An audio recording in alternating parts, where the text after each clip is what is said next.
de la variable de síntomas y signos que puede tener una mujer, sea la edad que fuere, ya sea trastorno del ciclo menstrual o trastornos tipo dolor pélvico, dolores de urgencia como un dolor que simula un quiste de ovario a pedículo torcido, que eso sí es una emergencia. Vamos a hablar de las patologías tanto del endometrio como las patologías de ovario.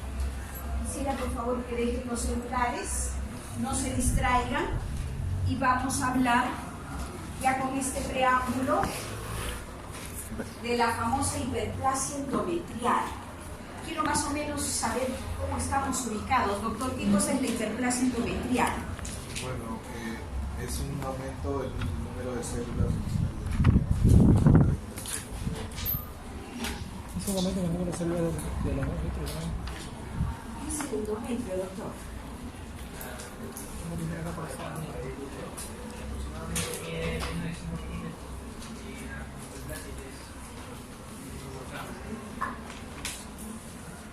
El endometrio es la parte de la mucosa de la cavidad endometrial.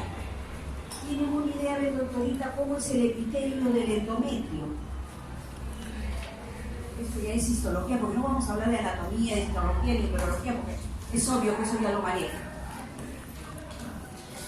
Doctora, ¿usted sabía que yo ya había lo que es endometrio? ¿Cómo es el epitelio del endometrio? Ahora, a ver. Muy bien. Estás hablando de plano, ya no es poliestratificado. No estratificado, muy bien. Doctor, ¿cómo es el epitelio del endometrio? Sí, claro, claro.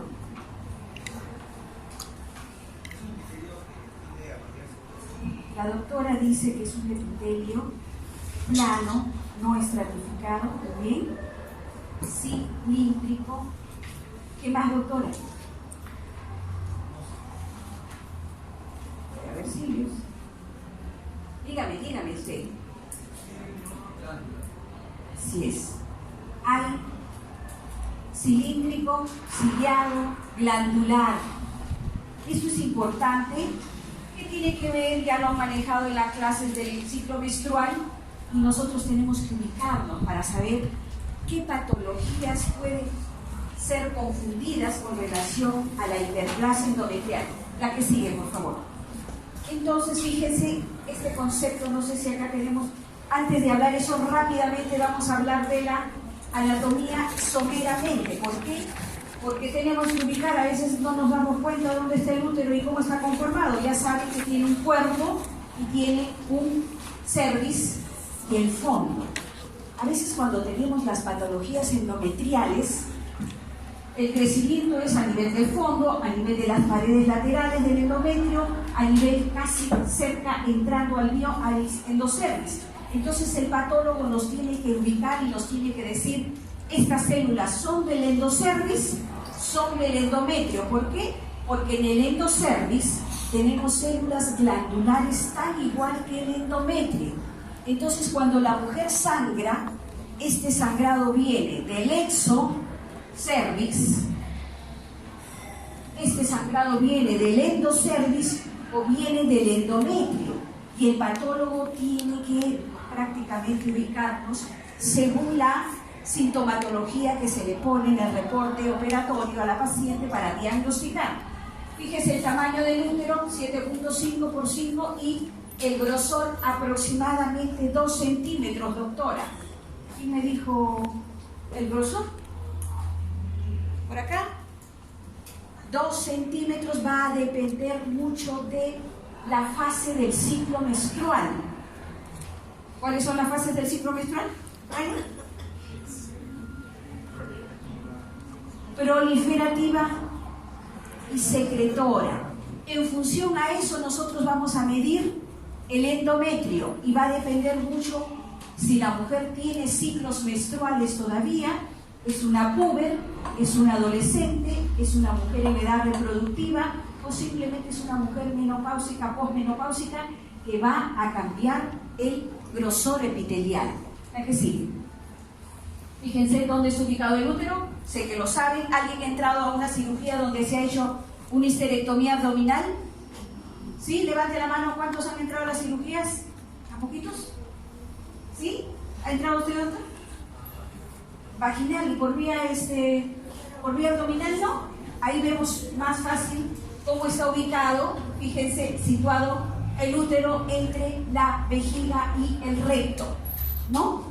Anterior tenemos fondo de saco vésico uterino, posterior recto vaginal y nos chocamos con el colon sigmoides, nos chocamos con el recto. La localización del útero es un órgano casi de 7.5 centímetros y definitivamente el útero pues tiene sus ligamentos. ¿Quién suspende al útero, doctor? El ligamento cardinal O llamado McEnroe. McEnroe. Básicamente los ligamentos cardinales o McEnroe o ligamento útero-sacro suspende al útero. Entonces toda esta parte anatómica es importante dominarlo, porque cuando uno maneja la parte quirúrgica tiene que tener el dominio de la anatomía, de la parte de la irrigación, la inervación, para saber manejar este tipo de patologías. ¿A qué sigue? Esta es la anatomía que se irriga por la arteria uterina o rama de la arteria uterina, rama de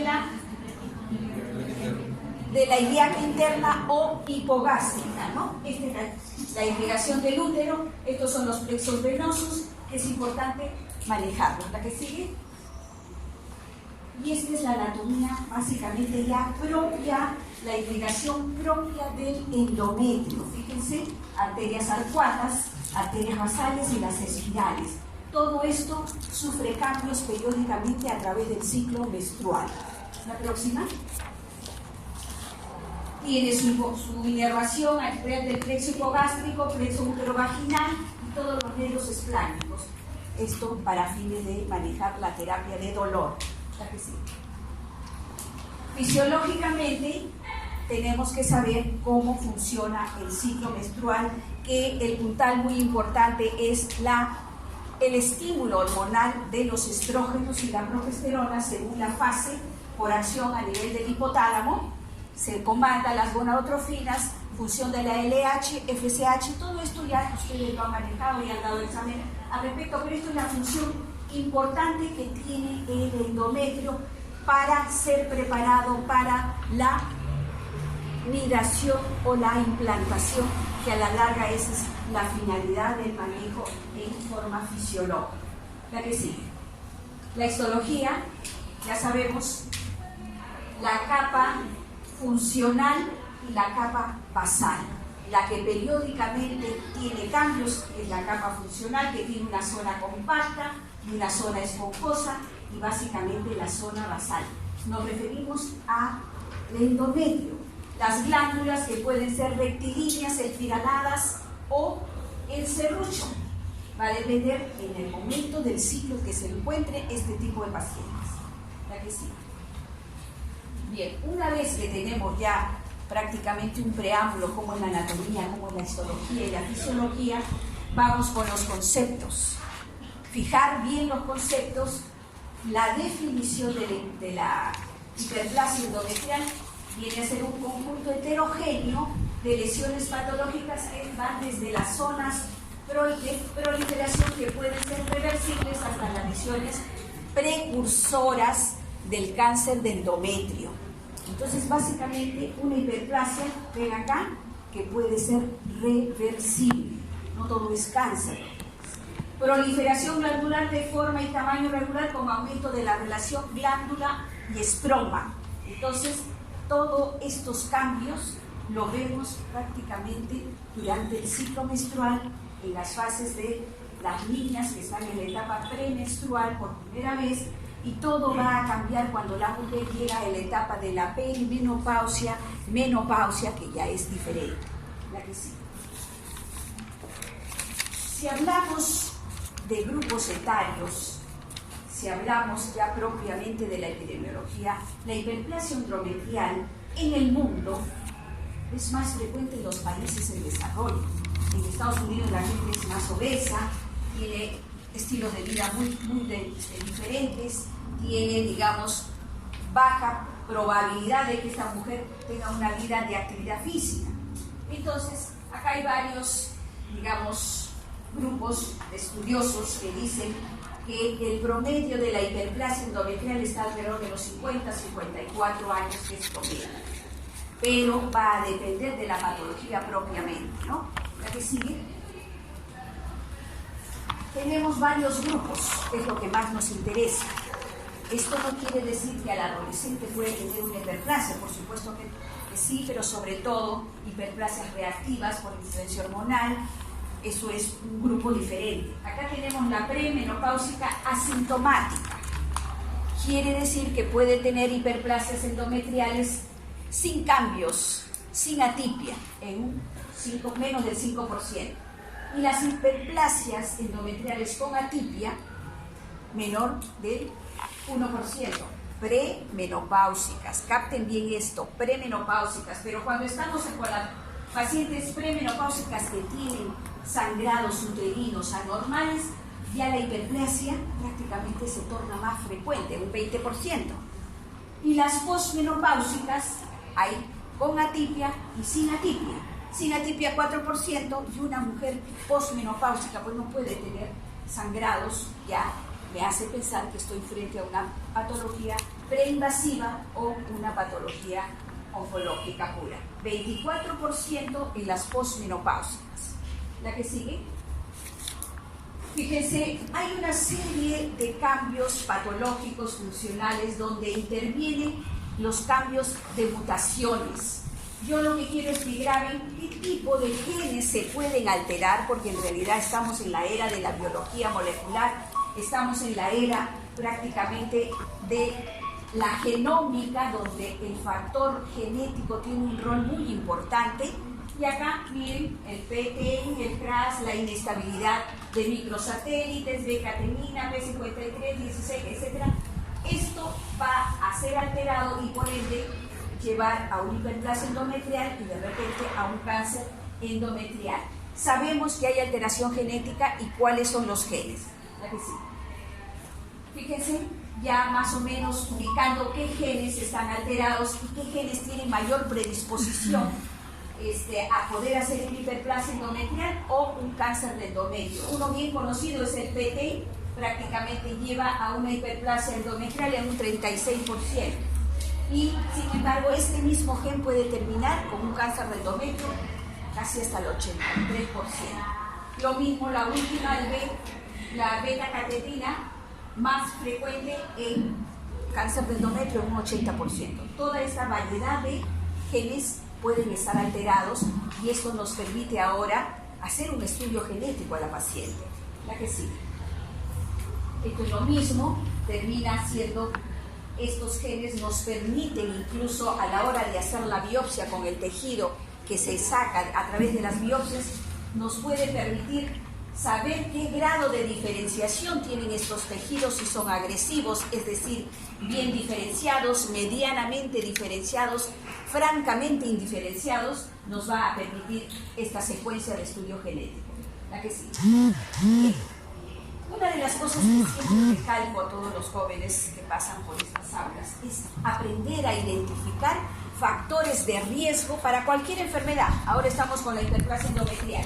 Fíjense, intervienen mucho los factores ambientales, hormonales, básicamente en estos problemas endometriales, genéticos, reproductivos y médicos, por ingesta de una serie de fármacos. Entonces, estos factores de riesgo tienen un rol muy importante. La que sigue. Acá. Factor de riesgo y el riesgo relativo de poder desarrollar este tipo de patologías. La edad, ya sabemos que las hiperplasias endometriales son en mujeres mayores de 70 años. Son los promedios, ¿no? Tiene un riesgo de 2.09, un riesgo relativo. Tenemos el tratamiento con estrógenos, 2 a 10 de riesgo relativo.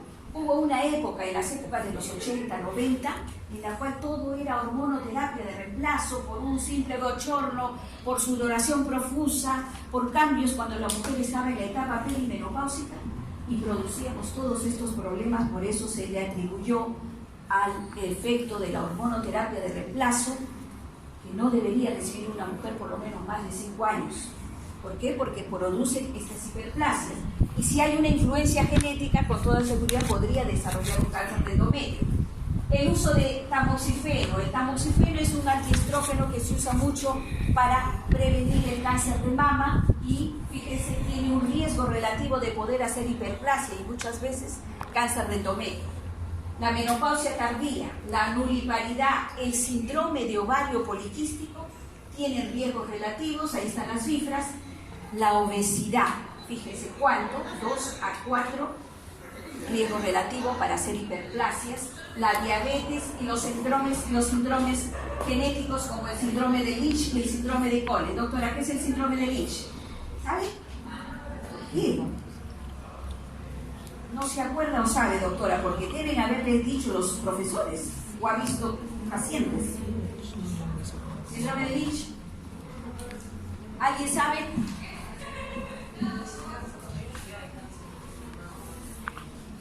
Síndrome de Lynch. Hay Lynch 1, Lynch 2, pero dígame Lynch nomás. A ver, Carolina. ¿Te olvidaste?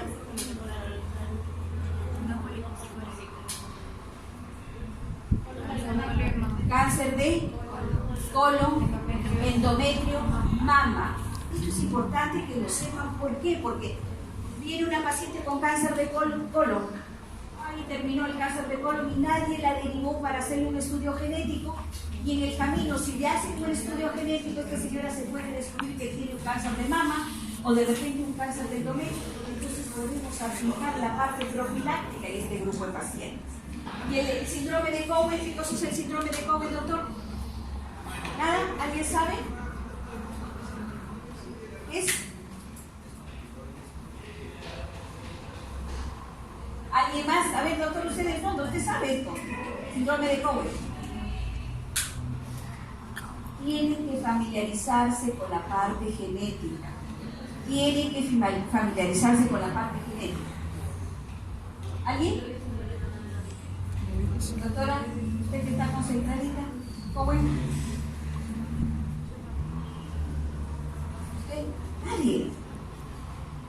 Tiene que ver básicamente tiroides.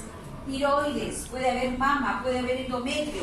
Entonces todo esto no es cuestión de... Esto les van a preguntar en las pruebas del ELAN. Por favor, lean. La que sigue. Bien, fíjense, hago hincapié mucho en la obesidad porque los gringos, los americanos, tienen mucho cáncer de endometrio. Mucho cáncer, cosa que en nuestro medio es cuello, mama, ovario y recién endometrio. Entonces, miren, la disminución de las globulinas fijadoras de las hormonas sexuales tiene que ver. Esto conlleva a ciclos anovulatorios y definitivamente pues tiene un rol muy importante el índice de masa corporal mayor de 30. Toda esta grasa que tienen en el tejido adiposo por acción de la androstenediona va a producir la estrona, que es una hormona que puede alterar el endometrio. ¿La que sigue? Acá, la ovulación crónica, que tiene el síndrome de ovario poliquístico. Definitivamente, cuando una paciente tiene un historial de síndrome de ovario poliquístico, hay que hacer un seguimiento muy estricto que cumpla todos los criterios de ovario poliquístico, porque a la larga puede desencadenarse en una proliferación endometrial. La siguiente. 25% de síndromes de ovario poliquístico hacen hiperplasia endometrial. Prevalencia de obesidad, fíjense, 63%. Esto es algo importante. En obesas, 30% de intolerancia a la glucosa, 10% diabetes mellitus tipo 2. Y en los delgados, también hay un 10% de intolerancia a la glucosa y luego tienen 1.5 de poder hacer una diabetes mellitus. La siguiente. Todo este algoritmo ya ustedes lo conocen, ya han hecho la teoría de ovario poliquístico, pero va en relación a todo el mecanismo hormonal de estrógenos, progesterona y básicamente la hiperinsulinemia, es decir, la resistencia de la insulina que conlleva a este trastorno bioquímico a nivel del endometrio. La siguiente.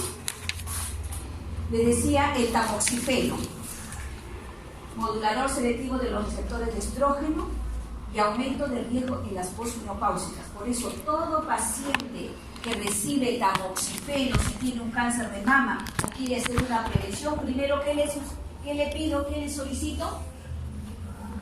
¿Qué tipo de ecografía? Una ecografía transvaginal para evaluar cómo va el grosor endometrial. Por eso es importante saber para no encontrarnos con todos estos problemas, porque si hay hiperplasia, hay engrosamiento, hay pólipos endometriales, cáncer, sarcoma, todo puede desencadenar si no tenemos una basal. Por eso el tamoxifeno tiene que evaluarse previamente el historial de la paciente para poder darle este tipo de drogas. Factores genéticos, acá están: síndrome de Lynch, ¿no? Autosómico dominante, cáncer colorectal no polipósico, y es hereditario. Acá está la gama de genes alterados y todo eso, 40 a 60% de riesgos de cáncer de endometrio. Esto van a ser preguntas de examen. Por eso es importante derivarlas a estos pacientes cuando estamos frente a una hiperplasia endometrial.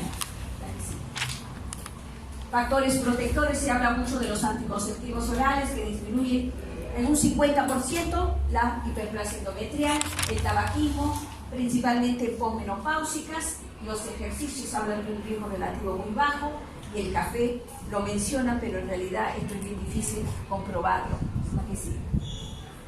Otros factores, los anticonceptivos orales, que tienen el riesgo, el uso de las progestinas que producen la supresión del endometrio, suprimen, adelgazan el endometrio, esa es la función de la progesterona, ¿no? Hay una serie de estudios como factor protector. Quien usa hormonoterapia de reemplazo tiene que tener la combinación de estrógenos y progesterona para evitar el grosor endometrial.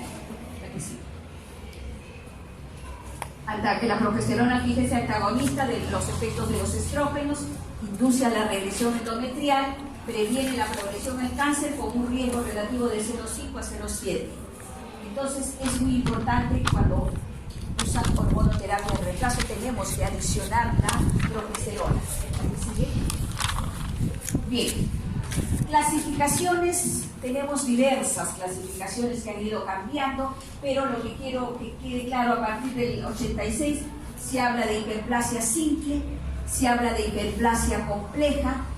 Esa complejidad va a tener relación si tiene atipia o no tiene atipia, es decir, cambios mitóticos a nivel de núcleo citoplasma. Todo eso se va a verificar cuando uno hace la biopsia. Entonces, hay hiperplasias simples con y sin atipia, hay hiperplasias complejas con o sin atipia, la que sigue. Incluso, fíjense acá, simple sin atipia, con atipia. Y esto va a depender de una buena muestra, va a depender de un buen patólogo que nos dirija y nos direccione para hacer el manejo respectivo. La que sigue. Fíjense. El riesgo de progresión cuando estamos frente a este tipo de hiperplasias. Hiperplasia simple, 1%. Hiperplasia compleja, 3%. Ahí no hay atipia. Hiperplasia simple con atipia, 8%. Y compleja con atipia, fíjense, casi un 30% pueden desencadenarse en el camino en un cáncer de endometrio. ¿Sí? Esta es otra clasificación que la hizo un grupo de patólogos y hablaban del sistema de neoplasia intraepitelial endometrial. Y se las menciono porque van a ustedes escuchar, tan igual que el NIC, tan igual que el BIN, tan igual que el BAIN, también hay NIE.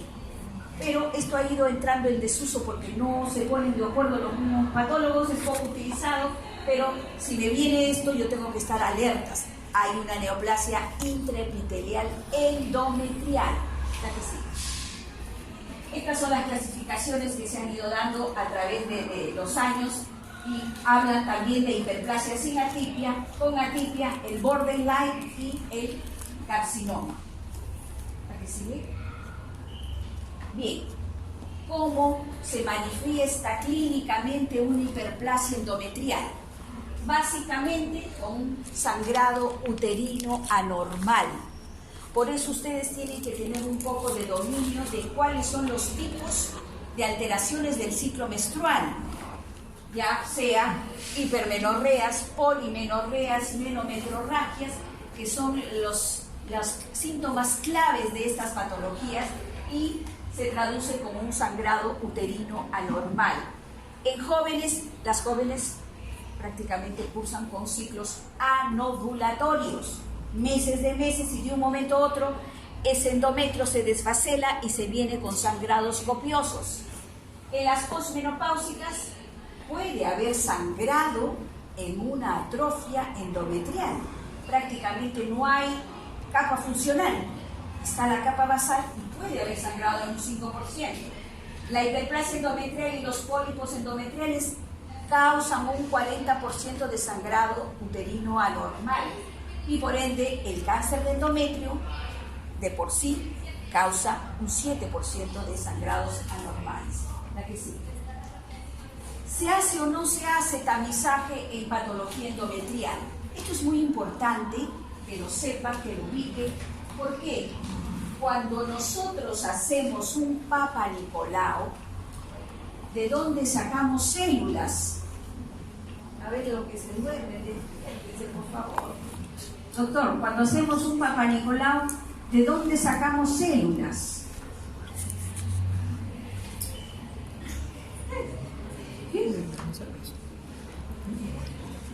Del exocervix y del endocervix. ¿Cómo son las células o cómo es el epitelio del endocervix, doctor?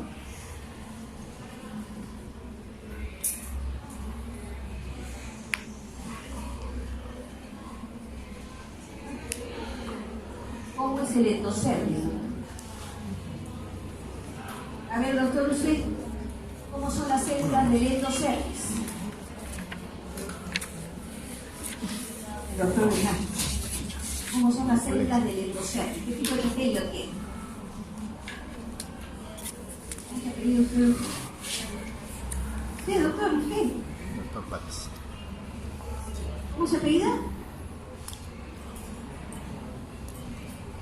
Usted. Claro, usted es Piero. No, recién. Es de alumno nuevo. ¿Cómo son las células del endocervix? Es mi cama. ¿Por qué? ¿Cómo se llama? Sí. A ver, quiero que te ubiques. El canal endocervical tiene un tipo de epitelio. El exocervix tiene otro tipo de epitelio y el endometrio tiene otro tipo de epitelio. ¿Cómo es el canal endocervical, Piero?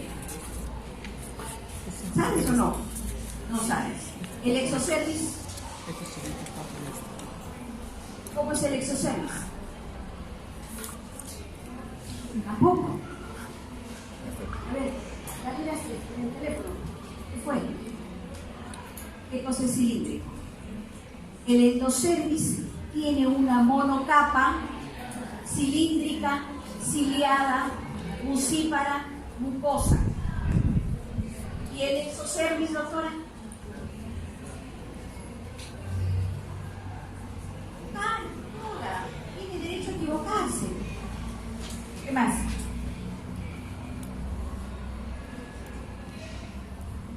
Bueno, usted ya ha dado examen de Papa Nicolau, ya ha dado examen de esto. Estamos próximos a ser médicos. ¿Qué es esto? ¿Qué más, doctora? Todo tiene un nombre y apellido. A ver, doctor. Tampoco. ¿Quién me ayuda? Entonces, ¿cómo puedo yo hacer la comparación con el endometrio? ¿Cómo son las células del exocervix? Poliestratificado, no queratinizado, escamoso, pavimentoso. Eso es el exocervix. El endocervix casi tiene una similitud con el endometrio. El endometrio tiene una sola capa, cilíndrica, mucípara, tan similar al canal endocervical. ¿Por qué les hago este comentario? Ahí dice células glandulares atípicas, 1.5 del riesgo de hiperplasia endometrial y 3.3% de cáncer endometrial. Yo hago un Papa Nicolau de las células del exocervix, hago un Papa Nicolau que tiene que entrar el citocepillo al canal endocervical y me va a salir células glandulares y me va a decir células glandulares atípicas. ¿Y yo qué hago? ¿Es del cuello? ¿Es del endometrio? Porque casi son muy parecidas. ¿Por qué hago este comentario? Cuando yo hago un Papa Nicolau, 50% de Papa Nicolaus anormales donde tengo células glandulares pueden estar en relación con un pre-cáncer de endometrio o un endometrio. Entonces, si hablamos de tamizaje, hablamos primero de sacar células del canal endocervical y del exocervix para estar seguras. ¿Esto es de cuello propiamente o es de endometrio? Por eso, a eso se refiere el tamizaje, la que sigue. Fíjense, la ecografía nos ayuda cada año. No hay tamizaje en cáncer de endometrio ni en hiperplasia, pero algo nos ayuda sabiendo que estamos frente a mujeres mayores con sangrados uterinos anormales, ¿no? Me dice cómo está el útero, está intacto, está con endometrio crecido o no. Y esto, si yo le di tamoxifeno, tengo que saber que ese endometrio estuvo limpio para saber si ha crecido por el efecto del tamoxifeno. Fíjense, mayor de 5 milímetros, a esta paciente tengo que someterla a una biopsia, de repente por histeroscopía, me va a dirigir una biopsia endometrial. Entonces, si hablamos de tamizaje propiamente no, pero basta que le hagamos un Papa Nicolau, podemos diferenciar y ustedes están en alertas. Llevan a la mamá a hacerse una evaluación porque ha tenido sangrado y la doctora le hace un Papa Nicolau, le salen células glandulares, tengo que hacer la diferencia. ¿Esto es de canal? ¿Esto es de exocervix? ¿O es del endometrio? ¿Ya? Ahí esto es histología pura, la que sigue. Fíjense, estos son patologías ya, las pacientes que tienen esta poliposis, cáncer de endometrio, estas mujeres como síndrome hereditario que son, tenemos que hacerles el tamizaje anual a todos estos grupos de mujeres y, según el caso, las biopsias endometriales. La evaluación inmediata en caso de sangrados uterinos anormales, vemos las biopsias anuales. Esto en realidad, el manejo es bien individualizado. Hay muchas guías que tenemos, muchos nos dan, pero a la hora de la hora tenemos que saber seleccionar el paciente e individualizar los casos. Es decir, ¿cómo hacemos el diagnóstico? A ver, fíjense. Hiperplasia endometrial, lo que tengo a la mano, porque la tecnología, la instrumentación es cara. Podemos hacer, primero tengo que tener un cuadro clínico de un sangrado uterino anormal. Tengo que tener una ecografía para saber si hay endometrio grueso, más de 5 milímetros, dependiendo la edad. Y hago la biopsia endometrial fraccionada con la pureta de Novak del canal y del endometrio para saber diferenciar porque son células glandulares. Si no, también puedo hacer una biopsia dirigida con el histeroscopio, donde tiene un lente de aumento, una fuente de luz que me permite ver toda la cavidad endometrial hasta la parte del ostium, la entrada a las trompas. Y la histerosonografía. ¿Qué cosa es la histerosonografía, doctor? ¿Sabe? ¿Ha visto? ¿De qué se dice usted, doctor? No me ha hablado de histerosonografía. ¿Y qué es, doctor? No se acuerda, ¿qué pasa? ¿Qué es esto? ¿O está molesto usted, doctor? ¿Se acuerdan de qué cosa es una histerosonografía, doctora?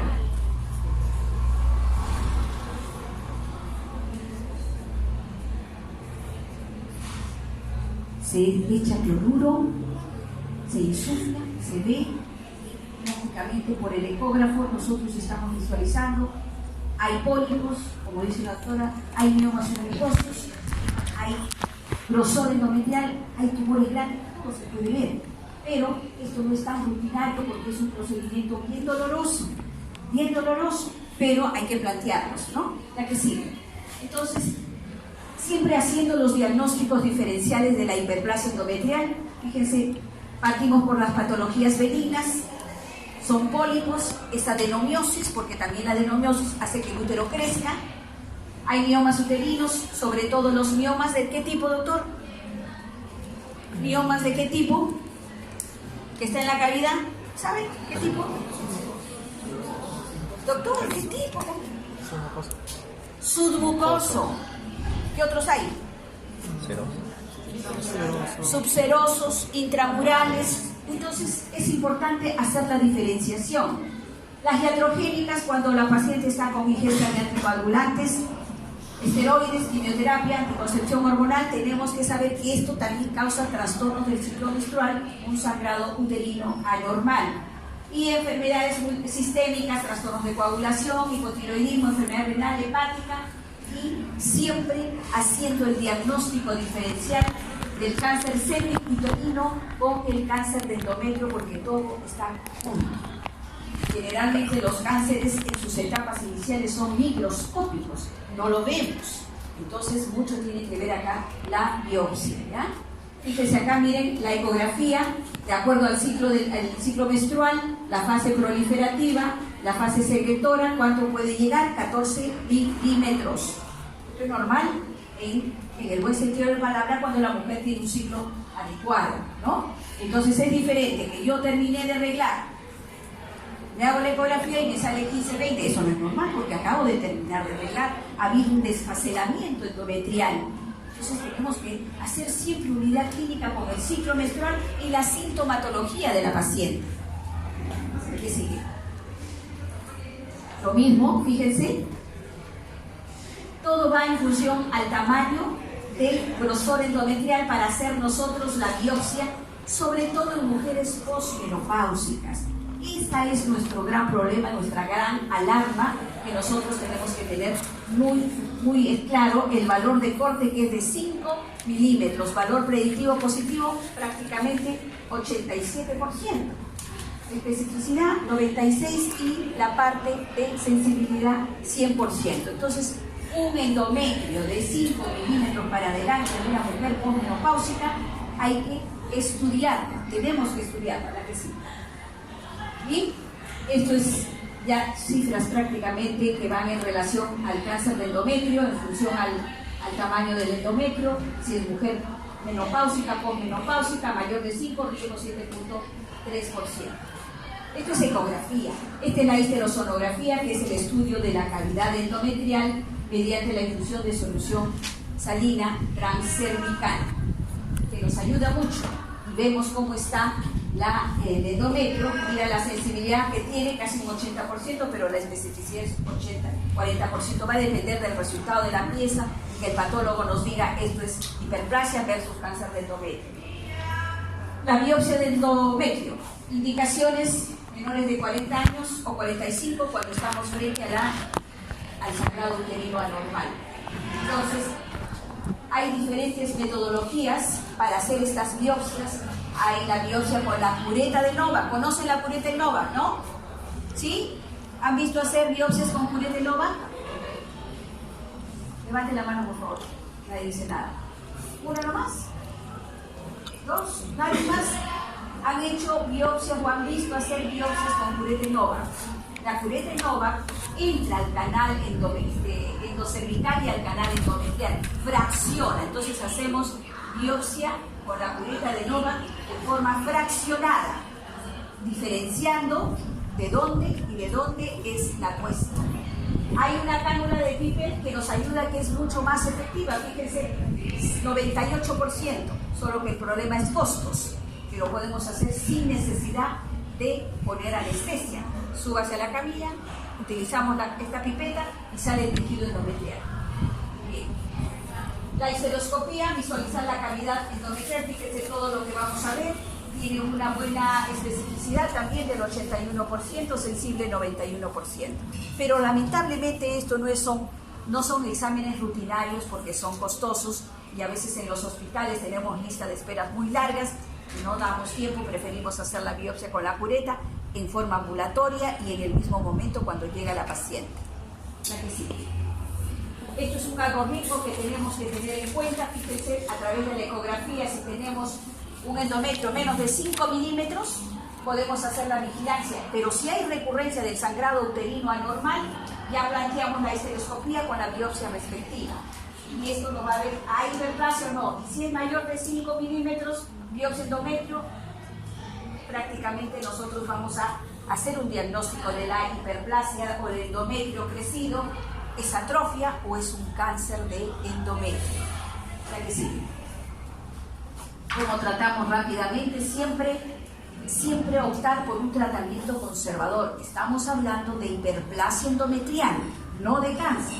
Fíjense, conservador de acuerdo a la edad, hay o no hay atipia, si es premenopáusica, posmenopáusica, ya se plantea la parte quirúrgica, siempre y cuando estamos frente a una atipia compleja, entonces ahí podemos manejar la parte quirúrgica. Si hay una paridad completa, la paciente tiene hijos, también podemos optar por la parte quirúrgica.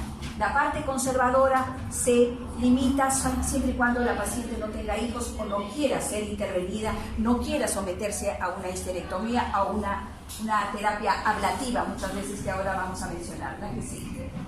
Hiperplasia con atipia, histerectomía abdominal total.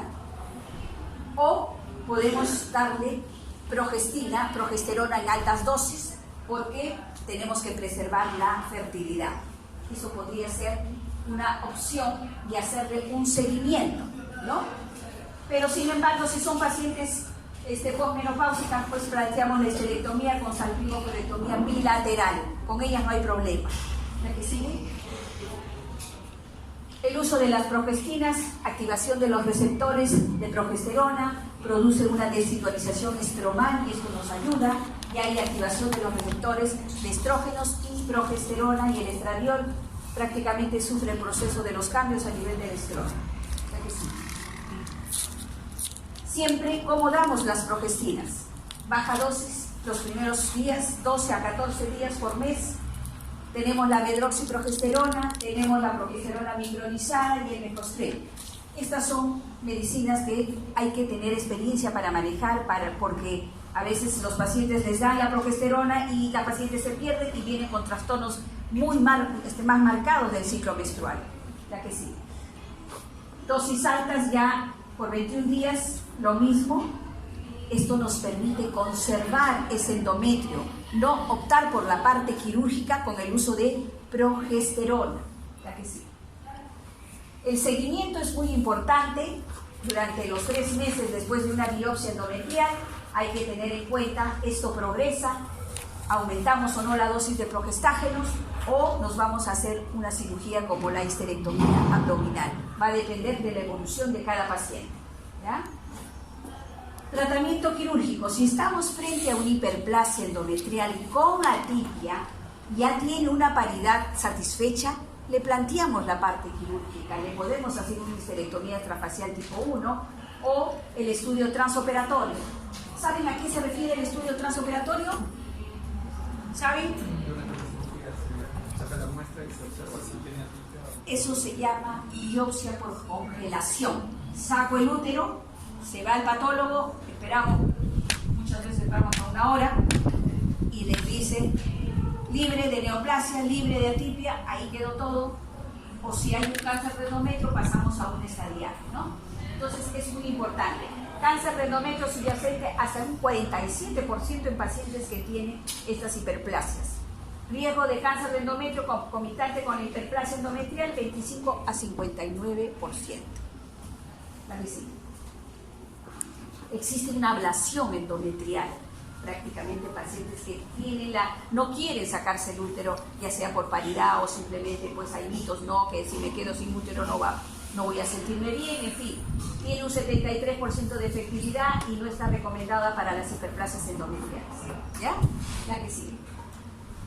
Bien, hasta acá hemos hecho el énfasis en el enfoque de las hiperplasias endometriales. ¿Alguna duda, alguna pregunta? Porque esto, ya estamos cerca del examen. Sí, dime, doctor.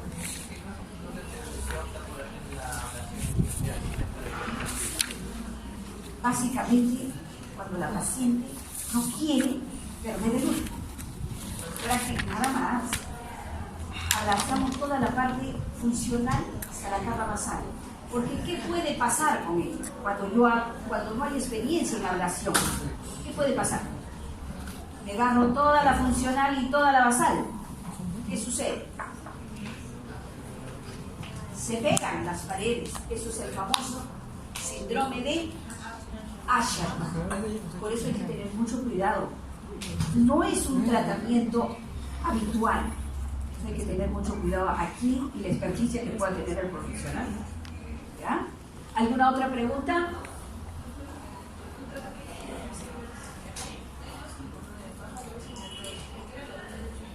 Cualquiera de los dos, según cómo vaya la evolución, puedo tomar dosis de 10, 15, 20, o como puedo tomar las micronizadas que son de 200 miligramos. Eso va a depender de la magnitud, del grosor, va a depender de los factores de riesgo que pueda tener. De repente obesa, mejor le doy dosis altas. Entonces va a depender siempre de manejos individualizados, pero es la mejor opción antes de estar con la parte quirúrgica. ¿Bien? ¿Más preguntas? A ver, jóvenes.